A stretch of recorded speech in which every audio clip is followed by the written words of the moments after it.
get to the bag, ayy. Got the foot on the gas, pedal to the metal when the lane moving fast, ayy. Let them all cross. If they hate, then let them hate and make a bigger boss, ayy. This episode is brought to you by SPI Logistics, the premier freight agent logistics firm in North America. For over 40 years, SPI has been diligently building the most successful freight agent network to provide first-class relationships for our shippers, receivers, and carrier partners. We are more than another transportation network. We are a dedicated team of professionals united by one singular purpose, and that is to expedite our agents' success. All of our agents are set up for success on day one, as they are provided with a full suite of support staff that is ready to assist them with everything from after-hours emergencies to financial and administrative needs on a no-fee basis. This way, you can focus on continuing to grow your business. There is no financial risk to start, and you have the ability to earn up to 75% in commissions. If you are looking to take control of your financial future and build your business with the backing of one of the most successful logistics firms in North America, visit www.spi3pl.com to learn more. Do me a favor and let them know that the Freight Coach sent you. Hey guys, before we jump into the episode, I wanted to let you know it is brought to you by Revenova, the official TMS provider for the Freight Coach. You guys, I've been a broker for a long time, and the tools that are at your disposal with Revenova help you eliminate bouncing between systems, which improves your accuracy when you are managing multiple tasks throughout your workday. Plus, it's built into the Salesforce cloud, so your CRM is fully integrated with your TMS, eliminating yet another silo. In today's day and age, you are definitely concerned about the safety of your data. With Revenova, it's fully protected. They have cutting-edge security that keeps your information safe so you can focus on what matters most, and that's growing your business. Speaking of growing your business, with Rate and Lane IQ, you get real-time pricing and route recommendations, helping you optimize costs and improve operational efficiencies, which ultimately helps you make smarter decisions. If you are like me and have recurring shipments from non-EDI customers, they have intuitive cloning features that let you easily replicate previous shipments, saving both shipper and carrier rates with just a few taps. If you are ready to learn more, visit www.revenova.com to request a demo. Just do me a favor and let them know that the Freight Coach sent you. What is up, ladies and gentlemen? We are back. We are live. It is the Freight Coach Podcast, the top podcast in transportation, coming to you guys every single weekday, 8:30 a.m. Pacific, 10:30 Central, to break down some industry headlines. But most importantly, you guys provide some actual insight into what you could do with all of this information. If this is your first time tuning in, welcome. This is the real side of freight, ladies and gentlemen. And I say that before every single show. And what I mean by that is I only speak with transportation professionals, because at the end of the day, I want to talk to the right individuals who have done what you're looking to do or who are currently doing what you're trying to achieve. So you can take that information, apply it, utilize it, and see a meaningful difference in your business and your life. Happy Tuesday, everybody. I got a very special guest for you guys. We're going to jump right into this one because I love talking to actual operators. All right. I have so much respect for individuals who are out there chasing their dreams. And you know what? They might not be the biggest logo that everybody gets all the headlines for, but these are the people that make this industry up. And I personally think this is where the industry is going to head, is getting into those smaller operations who can deliver a level of service and communication that maybe larger providers don't do. So I have Mr. Travis Dodge on the show today with Wheelhouse Logistics. Travis, thank you so much for taking the time to join me. Yeah. Thank you, Chris. Appreciate you having me. No, man, it's, we've been connected for a while now, and I follow a lot of people on social media, and I always appreciate people's content who talk about the journey, like they're showing themselves out there trying to build their companies, right? And it's like in an environment that we're in today, Travis, it's like everybody makes it seem very easy, right? Like, oh, just go out there, do this, you're a millionaire overnight. And I'm just never going to take that approach, because this is hard for me. And I want to be open and honest about this stuff, because I know that there are people out there who might be giving up on their dreams, and they're just looking for that validation, like, hey, it's not just me who's struggling. So I've always appreciated about your honesty and your content when you're out there talking about your journey and going with that. And we're going to get into some of this stuff, man. But like, dude, I like to start the show off like this all the time. How'd you get your start in freight, Travis? What brought you into transportation? Yeah. It's very random. It was a chance meeting in 2013. Yeah. It was a weekend getaway with my wife, or she was my girlfriend at the time. And we were visiting some college friends of hers in San Luis Obispo. And there was like 10 people there. And one of them happened to be a freight broker. And I connected with her, was friendly. We were talking and never even mentioned freight while I was there. It was the whole weekend. And it wasn't until we were about to leave that somebody was like, hey, she's a freight broker. Up until then, I had never heard of what a freight broker was ever. And so I heard she was a freight broker. I heard she did well. And so me and her connected on LinkedIn shortly after. And for the next 6 months, I was kind of just talking to her, learning a little bit more about what she did. And, at the time I was selling software to doctors. Okay. And I didn't feel like I was really living up to my potential. I was doing okay, but not great. W-2 life, salary plus commissions. And I knew I wanted to bet on myself. Like up until that point, I was in my mid-30s, and I felt like there was more out there.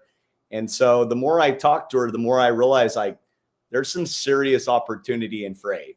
Like I felt like the pie was big. I felt like everywhere you look is something that was manufactured somewhere and shipped somewhere. And so she was a 1099 for another company out of it right in your backyard.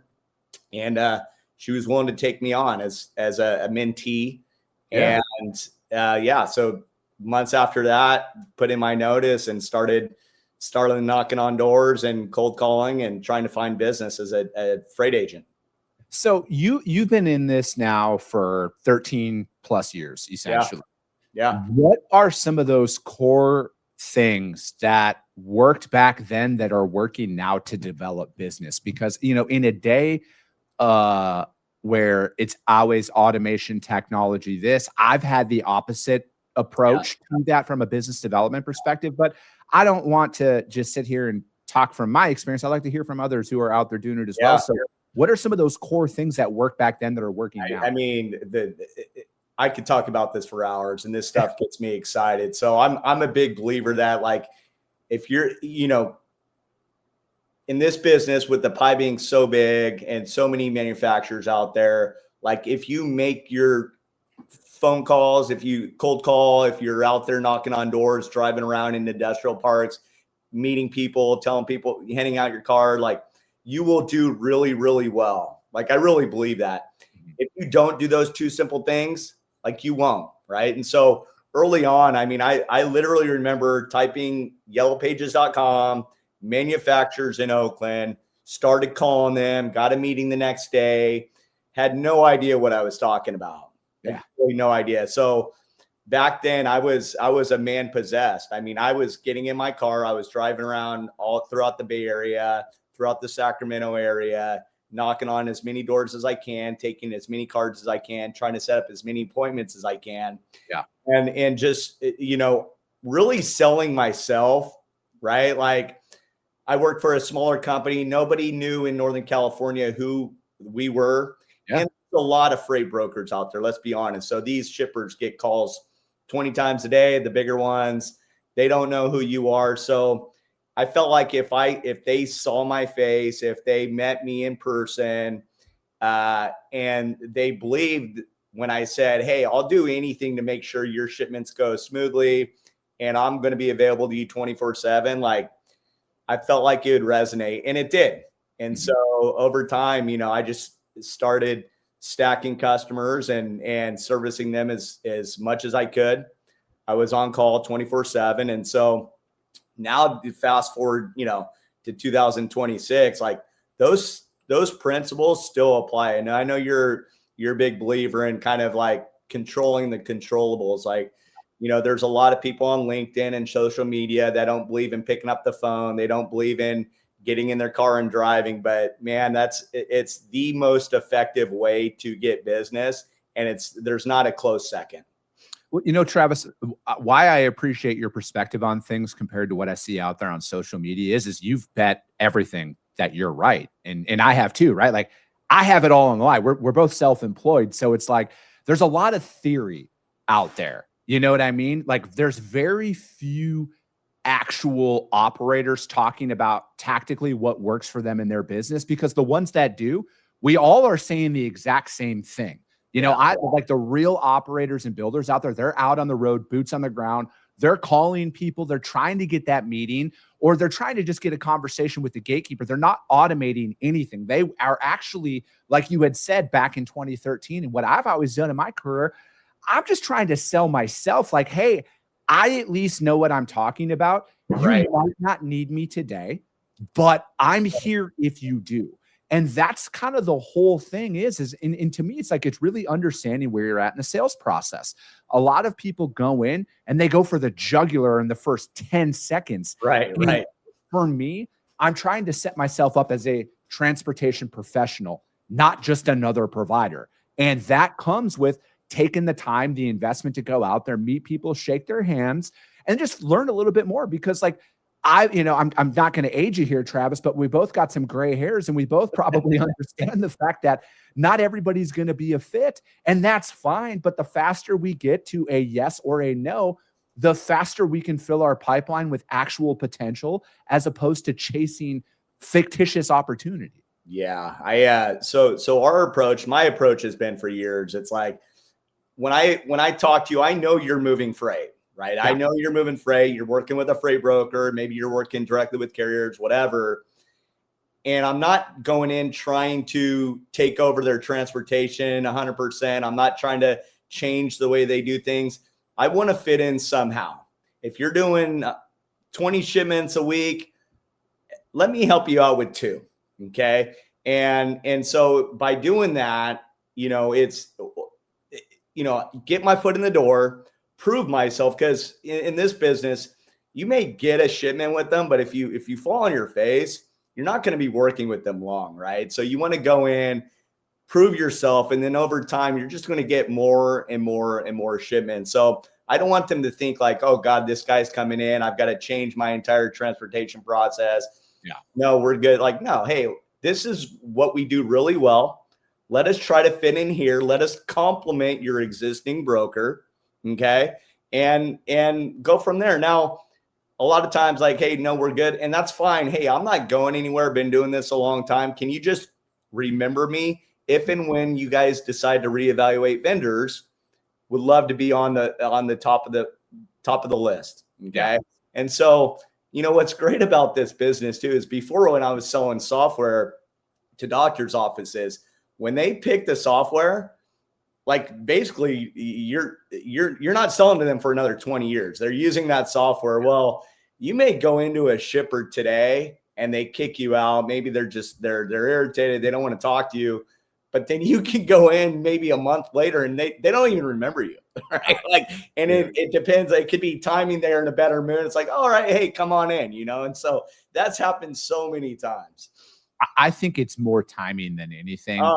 Because like, I can't tell you the amount of times I've been told, remove us from our list, you're your list, we're good right now. And then you call them back a month later. It's like it's the same person, completely different conversation. And I always, and this is why it's like, I think it's very important for people. And again, I'm a very competitive person. This is always easier said than done. You need to remove the personal emotion that you feel in that moment from that conversation. And unique, because to me it is, man, it's all about the follow-up. And it's like, if they're good right now, cool, great. Like and to kind of go into a little bit about the topic at hand here about like, when you're competing with the larger organizations that are out there. And again, I want to be abundantly clear. I am not anti-big business. I am not, and there is no brokerage or transportation company that does hundreds of millions, if not billions of dollars a year. They don't get that big because they suck. Okay. Totally. They are very, very good at what they do. But there is also an opportunity for the smaller startups who are more nimble. They're more fast. Like there's just a different drive and a hunger that can come along with that. Not saying the larger organizations don't possess it, but I look at it as when you call somebody and they don't know who you are, that is actually the biggest green flag that is out there in our industry. And I say that because that means nobody from your company has left a bad taste in their mouth to where they will never work with you, because I've been on the inverse of that. I've worked for a very large company. I've specifically heard, you're with who? yeah, this happened to us. We will never work with you ever. Never heard that as the size company that we are now, though. That's funny. That's funny. It's so true. It's so true. So I've got a few thoughts on this, and we run into the same brokerages, the same big brokerages every day, every week. And it's really all about the person they work with over there, right? So we'll say TQL. I mean, one of the 800-pound gorillas. When I started this, they didn't seem to be as big as they are now. I mean, they're massive. And I'll tell you, mad respect for how they've gotten there, mad respect for their sales program and team. I mean, I'm here in California, they're in Ohio, and I swear I call every place I call on, they've got experience working with TQL. So props to whatever they're doing to get in their foot in the door. It's all about the person I think you work with over at these brokerages, right? Like you can have a really bad experience working with somebody over there. You can have a really good experience. So it's all the rep, right? It's all the rep you're talking to. Now, we'll say CH Robinson or some of these other, like some of these accounts that we're calling on, they don't want to necessarily work with those accounts, right? Like if I'm going after Coca-Cola or a Pepsi, like Robinson's going to crush me, right? They're going to crush me. Right? Like I stand zero chance of going after that business. Now on the flip side, there's some accounts there that are, 25 to 100 million a year that Robinson's not going to devote the resources required to service that account. And so an account that needs, shipments, trucks, freight offloaded their dock same day, they need a broker to move fast. They need somebody in their time zone. They need somebody with carrier relationships. They want a quick answer. Like they want the phone picked up after 5 o'clock from their rep. Those are all things that those big boys aren't going to provide. And that's what we sell, right? So one of my first big customers, well, they're still a big customer, but my first year, they were like 25% of my business. And I'd have sleepless nights, because I didn't want them I didn't want to lose them. Well, she made a comment. They were only working with TQL before I came in, and she loved the fact that I was local. She loved the fact that on Friday afternoons or Friday nights, which is when most of their freight left, that we would pick up the phone. It was 6 o'clock, 7 o'clock my time, and I could still be working with them and communicating with them. Meanwhile, their other rep, who, good for him, he was still picking up the phone. I mean, it's 8, 9 o'clock, 10 o'clock his time. I mean, it's really, really hard. And also knowing local traffic patterns, knowing the Bay Area, knowing the cities within the Bay Area, knowing your local area, it's huge. It's huge. A carrier I see on that might be in Stockton and they say, oh yeah, we're 30 minutes away from Napa on a Friday. No, you're not. Not even close. No, you're not. So knowing the cities, knowing the towns, knowing the counties, local traffic patterns, that's huge. So we play to the local card big time. We play time zones big time. And I'm sure you've had success doing the same stuff. Dude, for us, it's more of, because like out west here, there's a lot of satellite locations. So a lot of my business development is East Coast based, but I'm calling about their West Coast facilities because that's our primary service. Yeah. Like we have I would say 90% of the freight that we move is on the West Coast, but like we also have a high volume shipper that we work with in the Southeast. But there's so many businesses that are headquartered out east. All the decisions are made out there. So I start out east and I work my way west. Yeah, and kind of build up. But like I just look at it from you brought up something about why they work with their providers, and it is a lot more of the individual than I think a lot of people give it credit to, because especially in today's environment where it's like there are companies out there that are selling on the fact that you need this technology as a freight brokerage. I am here to tell you, I have not been asked by one shipper or prospect about my tech stack. Now, I'm not anti-technology, and I want to be abundantly clear about that, but I feel like at times people think, hey, I have to have this stuff. I have to sign up. I need this. I need this. I'm being told that I need this. I want to help people understand that unless your customer is directly asking for this and they're saying, hey, if you're going to move our freight, we need EDI connectivity, API connectivity, real time, whatever that looks like, then, okay, let's look into it. But like, I work with shippers who move in the tens of thousands of truckloads a year volume, and they're not asking for it. And it comes down to the fact that how we operate and execute their freight keeps us in the door, because of the fact that, like, I talk about communication on this show often, and I talk about the fundamentals in my content often, because that is what my customers praise us for. The fundamentals of the business, the fact that we are going in there and we're turning their transportation department into a profit center for their business, because their customers are buying more product from them as opposed to going to their competitors that are out there. And for me, it's like, it's one of those things that I think that people get away from the fundamentals because the fundamentals are hard. All right. Like, I can't sell somebody a course, air quote, not that I'm selling courses, Travis, but like, hey, go out, make 30 cold calls a day, send 15 sales emails a day that are directly targeted, and get less than 1% response rate. Like, that doesn't sell. What sells is automate your calling.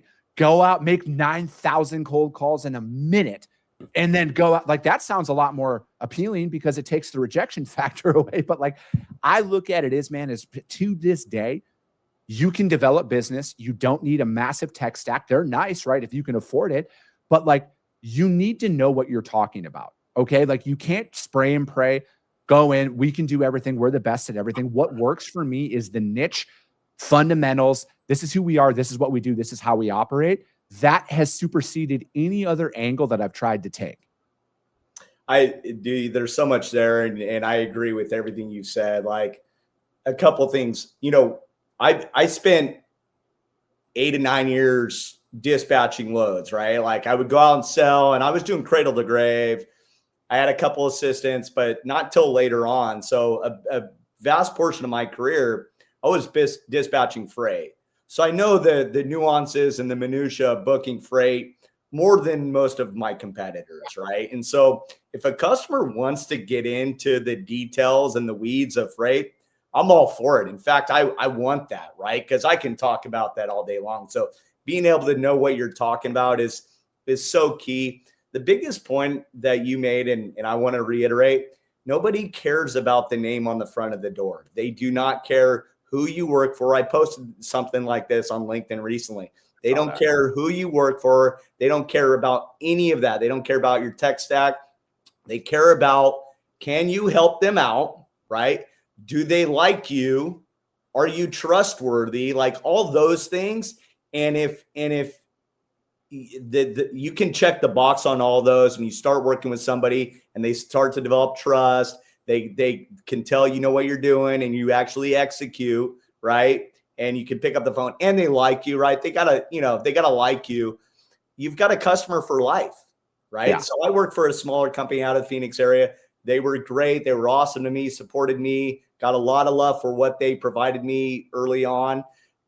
Most of the prospects I went out to in Northern California, they had no idea who I worked for.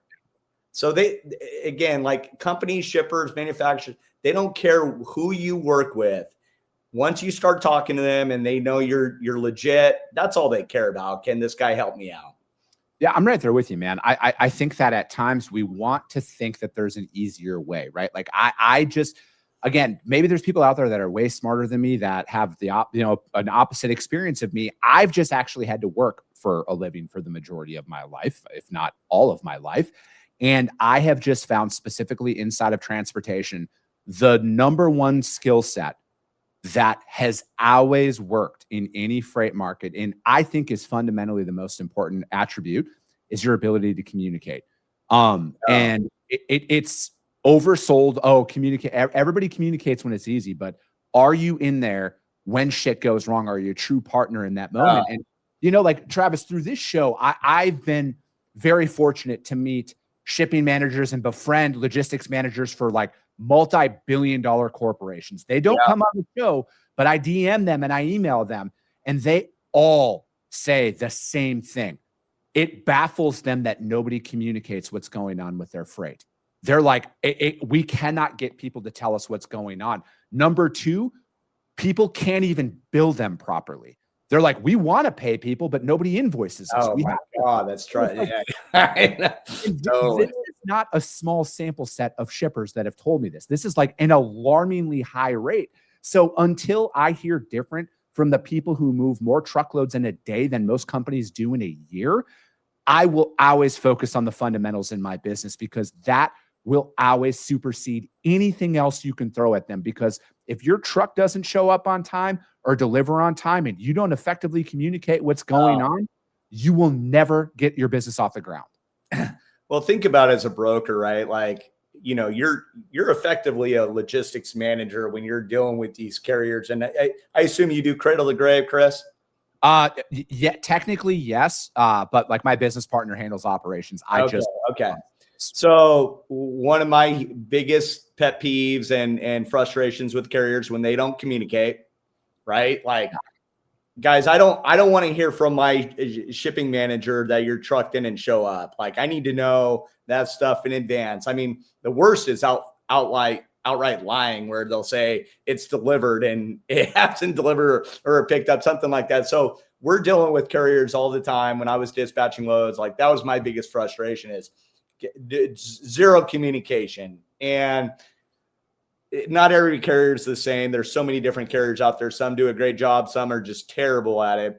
And then, you know, now that we've got our own brokerage, we don't invoice our customer until we get a carrier invoice, right? So I'm not kidding. I mean, some of these invoices are like over 30 days past delivery. I'm like, guys, why do you not want to get paid? Like, where's your invoice? Why am I asking you where this invoice is? And so, you know, we've got a process in place now where we're proactively going after these carriers, you know, 14 days past delivery, like, hey, we need to get this invoice. So lack of communication, lack of organization, you know, I mean, it's, you know, you hear about a lot of these trucking companies going out of business, and a lot of people blame kind of the macroeconomics. Oh, the economy, they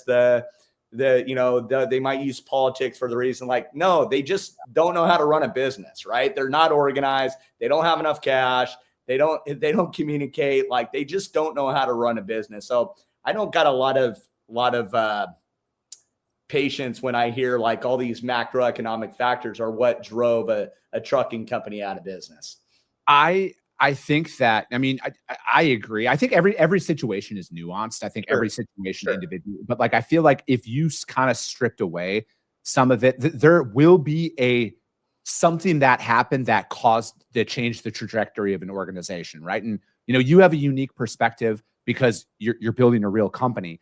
That I mean, I tend to agree with you. I feel like, you know, again, you can't blame tariffs. I think it's easy to blame tariffs. It's easy to blame the economy. It's easy to blame everything but yourself. I think this is a life lesson for people as well. Here, you guys, it's easy to blame everybody but yourself. But at some point, you made the decision that caused that business to go in one direction or another. If you're the owner of this company, it's on you. I fucking hate to be the bearer of bad news to you people, but if you sign up to be a business owner, it is your fucking fault if something doesn't work out. All right. I'm not saying that things aren't hard or challenging, but like, ultimately you got to figure it out. And I think, to kind of summarize Travis's and I's conversation today, you do not need to be a large logo to build a book of business. You do not need billions of dollars in VC capital. You can go out there and grit your way through it. But ultimately, it is on you as the individual to figure it out. I'm not saying it's easy. I'm not saying that there aren't laws that are passed and things that happen that don't cause hardships onto your business. But this is what you signed up for when you said, I want to do it for myself. This is the environment. This is the stress. This is what comes with the territory.